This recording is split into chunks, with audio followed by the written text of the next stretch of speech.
Hello. I'm going to talk to you a little bit about the question, what do you think is the role of local assessment policies in developing language assessment literacy? What is their role in language assessment in general? So one thing I might want to distinguish here is that rather than talking about what the role is,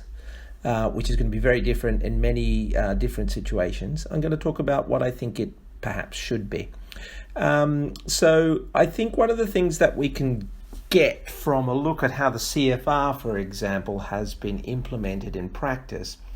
is that one of the critical issues faced is a lack of knowledge and training for teachers of how to implement the CFR in practice. Very often the training is in-service training rather than the pre-service training, so that if we're going to build in a new kind of approach to assessment or assessment reform, then I think it's a critical part of the planning and development process for that reform to engage with how we build it into teacher training from the outset. Not just in-service training and implementation, but how we build it into the building blocks of teacher training within teacher training institutions. And I think there's a critical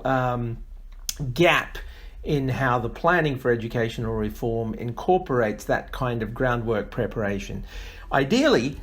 beginning with pre-service training and implementing the change several years down the track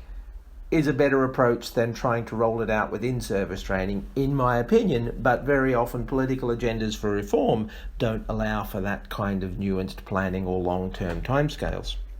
So I think something else that we need to sort of engage with in terms of policies and LAL policies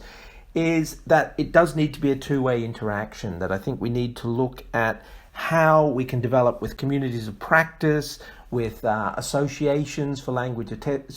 assessment and language teaching, and how those communities of practice can help advocate for better policies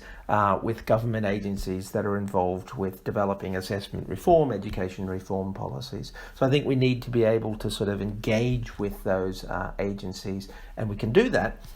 through those communities of practice.